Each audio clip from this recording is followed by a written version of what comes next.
Ano nga ba yung ginagawa namin dito sa OBA na kung bakit kami pumapaldo ng 5 to 6 figures? Ang ginagawa lang namin dito is mag-copy and paste. Ang kagandahan pa niyan kahit nasa bahay lang kami, gamit lang ang aming mga cellphone at internet connection na meron ka rin. Na pwede din mangyari ito sa'yo.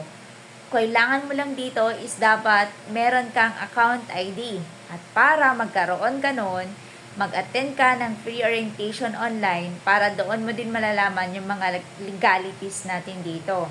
And at the same time, mga account ID is para yon magsisilbing LTO mo. Kasi doon din papasok lahat ng transaction ng kikitain mo dito.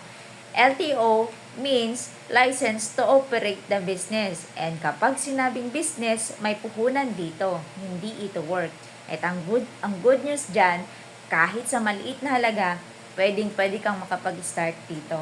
So, kung interested ka ng malaman kung paano kami pumapaldo dito sa online, kahit nasa bahay lang kami, ginagawa namin ito after work, during free time, kahit 2 to 3 hours in a day, mag-comment ka dyan ng how at kung anong pinagkakabalahan mo para mabigyan na kita ng free access paano makapag-start dito.